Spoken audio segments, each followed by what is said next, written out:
Good morning to everyone. Today I am presenting this paper on a study of prevalence of extended spectrum beta lactamases producing the strains of Klebsiella pneumoniae and Escherichia coli isolated from the clinical samples. I am Dr. Prasanna,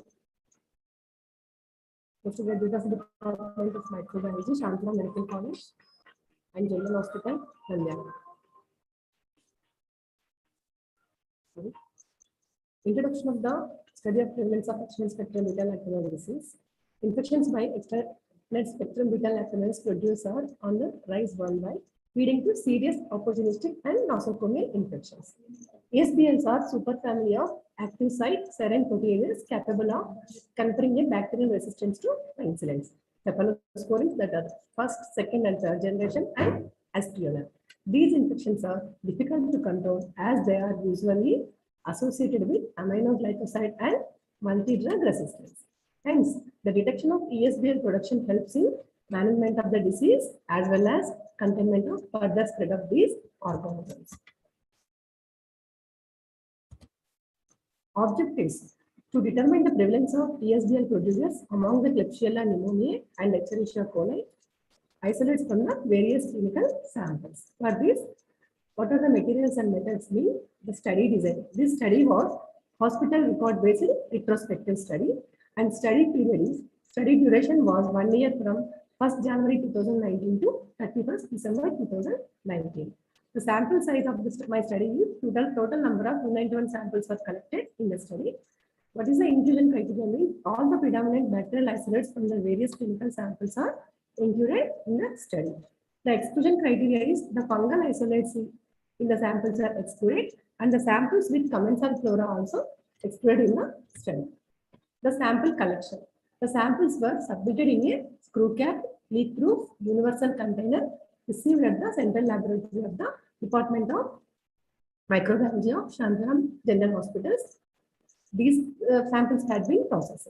The sample processing was done by cross-examination of the samples is the first step of the processing of various samples. The primary gram staining was done for provisional identification of the organisms. Then the samples were inoculated in the blood agar, Macaulay agar, and chocolate agar, and those are incubated at 37 degrees centigrade for 18 to 24 hours.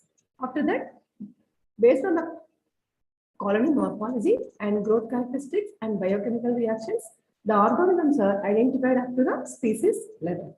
Then after that, antibiotic sensitivity testing was done by the sticking the isolates on the Muller-Winton agar by Kirby-Burr disc diffusion method test according to the CLSI guidelines. The ESBL producers were confirmed by the phenotypic confirmatory disc diffusion test. These are the AS templates I had been used.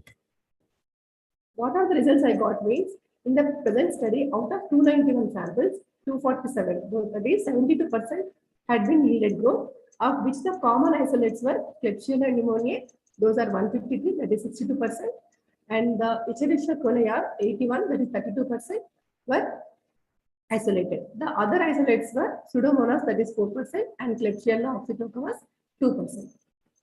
I had been given the percentage of the organisms, that is Klebsiella 62%, Escherichia coli 32%, Pseudomonas 4%, and Klebsiella oxytoca 2%.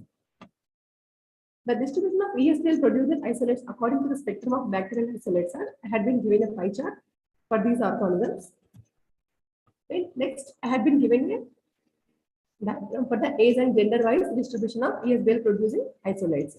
I had been taken 11 to 20 years and 21 to 30 years, 31 to 40, 41 to 50, 51 to 60, 61 to 70, and more than 70. In that, I got total 143 female samples, percentage was 58%. I got 104 male samples, percentage was 42%. Total samples are 247. The ESBL produced percentage in various samples. According to the sample wise, I had been given the percentage. I got urine samples 48%. I got sputum samples 46%. I got pus samples 6%. I had been using number of antibiotics for the AST, that is antibiotic sensitivity testing.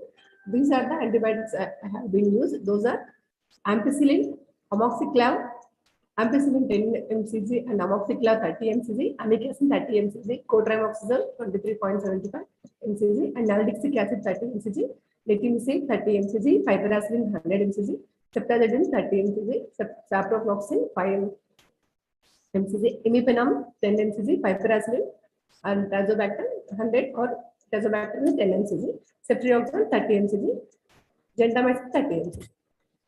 The final discussion of this study was the extended spectrum beta lactams are commonly included in the empirical antibiotic regimens for the treatment of gram-negative sepsis and other serious infections.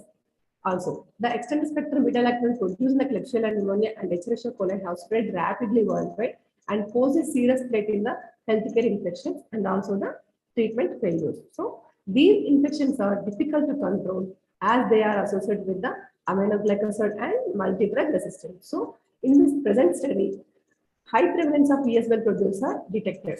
So the ESBL producing strains are also highly resistant to other first and second generation of cephalosporins and antibiotics that are routinely used.